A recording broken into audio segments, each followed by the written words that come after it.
I bought my first house and invited everyone to celebrate. Not a single person came. They all went to see my sister's new car. 2 weeks later, Mom called. "We need to talk about the house." She added, "You should let your sister move in." Now, I've decided to cut them off. I, 32 stood in my empty living room, staring at the catered food spread across the kitchen counter. 24 sandwiches, fruit platters, cheese boards, and a custom cake that said "Home Sweet Home" in blue frosting. I'd spent 3 hours that morning arranging furniture, hanging pictures, making everything perfect. The champagne was chilling in the new fridge. I'd even bought those little napkins with houses printed on them. It was 4:47 p.m. The housewarming party was supposed to start at 3 o'clock. My phone buzzed. A text from Mom. She told me they were all at my sister's place looking at her new BMW. She said it was really nice and that I should come by later to see it. She added a smiley face emoji. No apology. No acknowledgement that they'd ditched my housewarming party. I sat down on my new couch and just stared at that message. My parents, my 2 brothers, my sister, my aunt and uncle, 4 cousins, and 3 close friends I'd known since college. Every single person I'd invited. All 20 people had confirmed they'd be there. I'd sent reminders 3 days ago. Everyone had replied with thumbs-up emojis and excited messages. The thing is, this wasn't new. This was my entire life in one moment.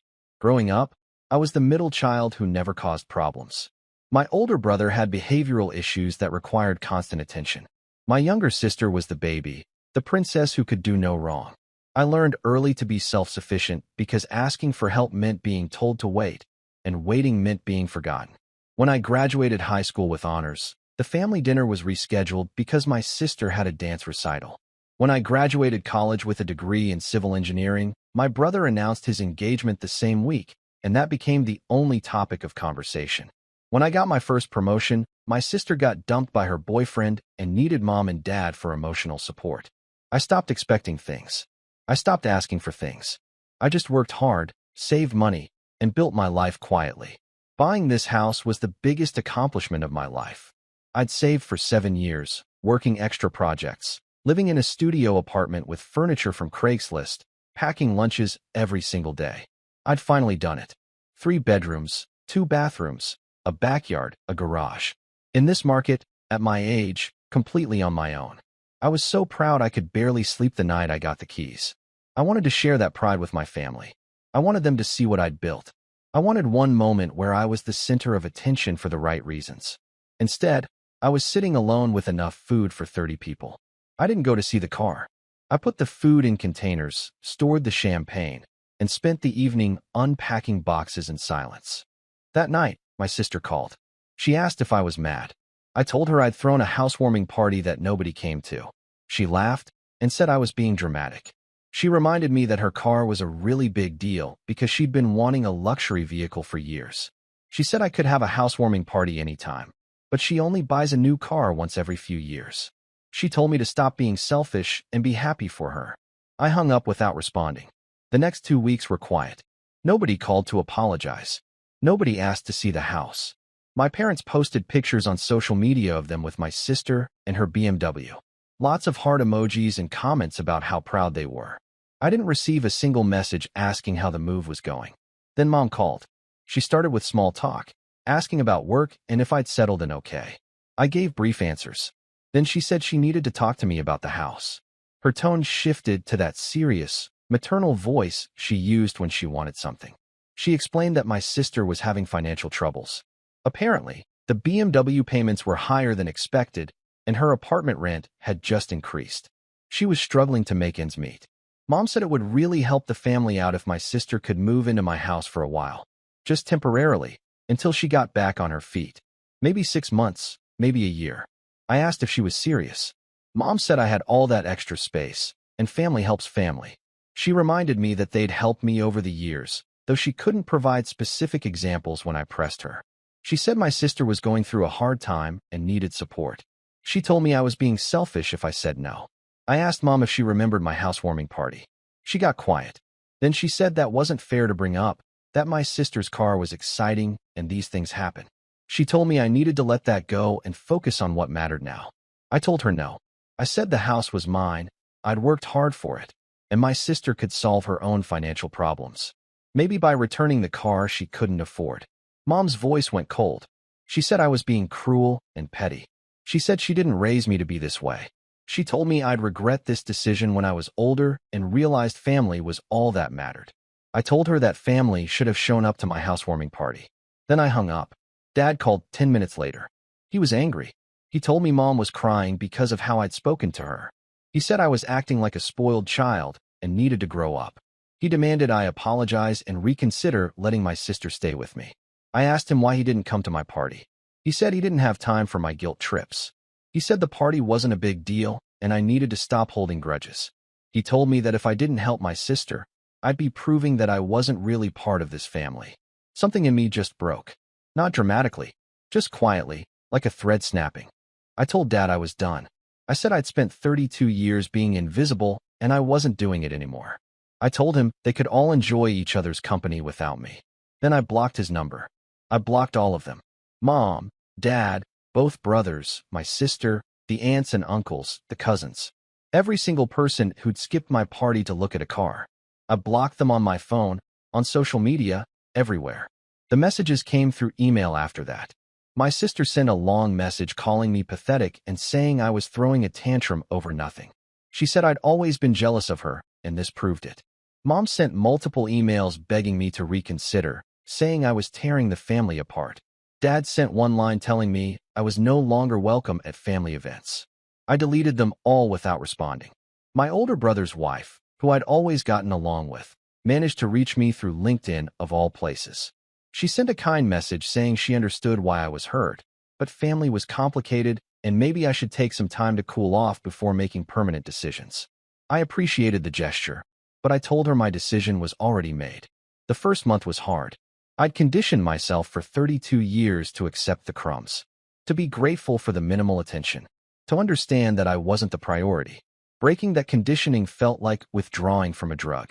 I'd catch myself reaching for my phone to share something with Mom or to text my sister some stupid meme. Then I'd remember and the absence would hit me. But something else started happening too. I started feeling lighter. I hosted a second housewarming party. This time, I only invited people from work and a few guys from my recreational basketball league. 8 people showed up. We grilled burgers, drank beer, played cards on my back deck.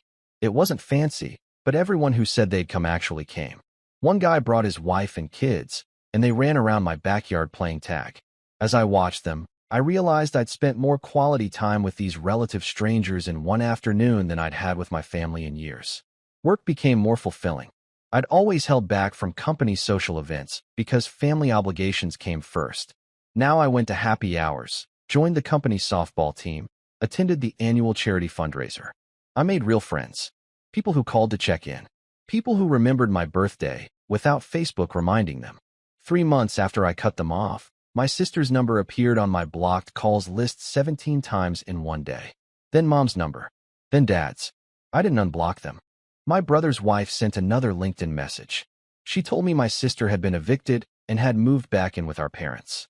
Apparently, she defaulted on the BMW payments, and it had been repossessed. She was fighting with Mom and Dad constantly, and the whole family was in chaos. My brother's wife said everyone was finally realizing how much I'd contributed to family harmony by never causing problems, and they wanted to apologize. I felt nothing. Not satisfaction, not vindication, not even pity. Just nothing.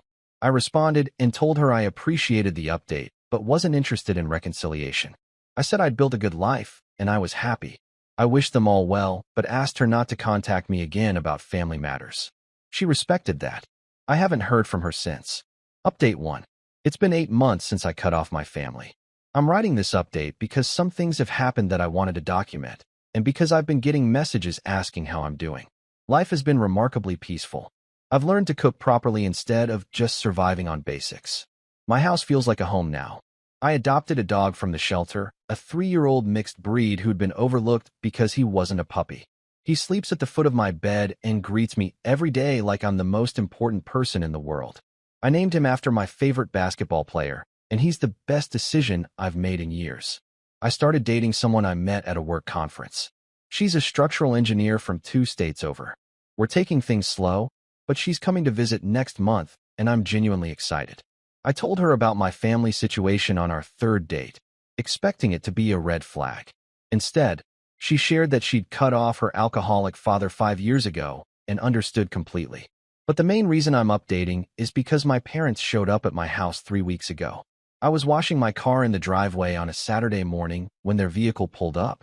I hadn't seen them in person since before I bought the house. Mom looked older. Dad looked tired. They got out, and Mom immediately started crying. She walked toward me with her arms out like she expected a hug. I took a step back and asked them what they wanted. Dad said they needed to talk. He said they'd made mistakes and wanted to make things right. Mom said she missed me and that this had gone on long enough. I put down the wash mitt and told them they were on my property uninvited and needed to leave. Mom's tears stopped instantly. She asked how I could be so cold. She said she was my mother and deserved respect. Dad said I was being ridiculous and acting like a child. I told them that respect goes both ways, and they'd shown me exactly how much they respected me when they chose a car over my house. I said I'd ask them to leave, and if they didn't, I'd call the police for trespassing. Dad's face went red. He started yelling about how ungrateful I was, how they'd raised me and sacrificed for me, how I owed them. Mom joined in, saying I was selfish and cruel and breaking her heart. I pulled out my phone and started dialing. They left before I finished entering the number. My neighbor, an older woman who I'd helped with yard work a few times, came over after they drove away. She asked if I was okay. I told her I was fine, just dealing with family issues. She said she'd noticed I never had family visitors and wondered about that. Then she said something that stuck with me. She told me that her son cut her off 15 years ago, and she deserved it. She'd been a narcissistic mother who'd played favorites and made his life miserable. She said she spent years trying to force reconciliation before she finally understood that some damage can't be undone. She said the fact that my parents showed up demanding instead of asking told her everything she needed to know about why I'd cut them off. We had coffee on my back deck, and she told me her story. It was cathartic in a way I didn't expect. 2 days after my parents' visit, I got a letter in the mail. Not an email, an actual letter. It was from my sister. She'd written 3 pages of apology. She admitted she'd been spoiled and selfish. She acknowledged that the family had always treated me as an afterthought. She said she'd had a lot of time to think while living back at home and realized how much I'd been taken for granted. She said she didn't expect forgiveness, but wanted me to know she understood now. The letter seemed genuine. No requests for money or help. No manipulation. Just accountability and regret. I still threw it away. Maybe I'm heartless. Maybe I'm holding on to anger I should release. But I've realized something over these 8 months. I don't miss them. I don't miss the constant disappointment, the lowered expectations, the feeling of being an obligation rather than a loved family member. I don't miss performing gratitude for the bare minimum while watching them celebrate each other's every minor achievement. I miss the idea of them. I miss what a family should be, but I don't miss what they actually were. My life is better now. Measurably, tangibly better. I have friends who show up. I have a dog who depends on me. I have a woman who might become something serious. I have a home that's mine, that nobody can take from me or diminish. I don't need them anymore. And that realization is the most freeing thing I've ever experienced. Update 2. I didn't plan to write another update, but it's been a year now and the situation has evolved in ways I didn't expect. My relationship with the engineer has gotten serious. She moved in 3 months ago.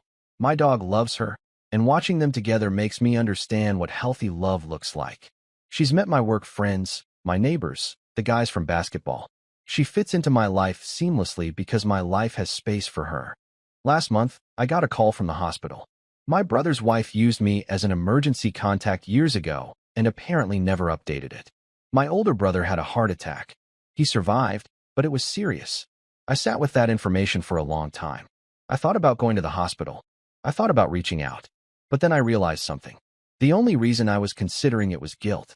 Not love, not concern, just the old programming telling me that family obligations override personal boundaries.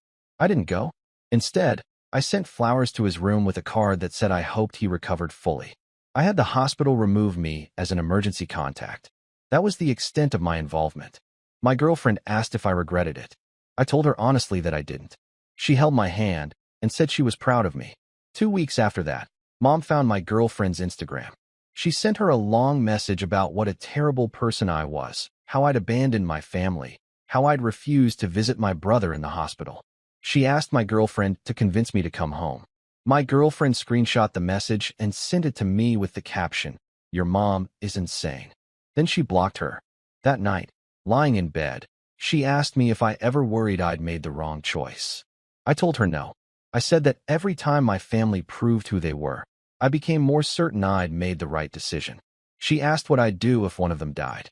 I thought about it, really thought about it, and I told her the truth. I'd probably feel sad for what could have been, but I wouldn't feel guilty. You can't mourn a relationship that never existed. A few days ago, I got a message from my younger brother, the one I'd barely mentioned before because we were never close. He's 28 now, still living at home, still trying to figure out his life. His message was short. He said he got it now. He said living with mom and dad and our sister had shown him what I'd dealt with my entire life. He said he was sorry for not showing up to my housewarming, and he was sorry for not standing up for me. He said he wasn't asking for a relationship, just wanted me to know that someone in the family finally understood. I actually responded to that one. I thanked him for the apology and told him I appreciated it. I said I wished him well and hoped he found his path. He replied asking if we could maybe get coffee sometime, just the two of us. I haven't responded yet. I don't know if I will. My therapist, who I started seeing 6 months ago, says I need to decide what I want rather than just reacting to what they want. She's right. For 32 years, I lived in reaction to my family's needs and wants. Now I have the space to figure out what I actually want. Do I want a relationship with my younger brother? Maybe. He was always just a kid, caught in the same dysfunction I was. But I also know that letting one person back in might open the door for all of them, and I'm not willing to risk the peace I've built. So for now, I'm sitting with the question, not rushing to answer it, just sitting. My house is decorated for the holidays now. My girlfriend and I are hosting Thanksgiving for 12 people. Work friends, basketball guys, my neighbor, a couple of her colleagues. People who chose to be in my life and who I chose back. Last Thanksgiving, I ate alone with a TV dinner because I declined my family's invitation and nobody noticed I wasn't there. This year, I'll be surrounded by people who actually want me around. That's not revenge. That's not bitterness. That's just a better life. And I built it myself, in the house that nobody came to celebrate, with the strength I found when I finally stopped waiting for them to see me. I don't know if I'll ever fully reconcile what happened. I don't know if the anger will completely fade or if there will always be a small part of me that wishes things had been different. But I do know this. I'm happier now than I've ever been. And that's not despite cutting them off. It's because of it.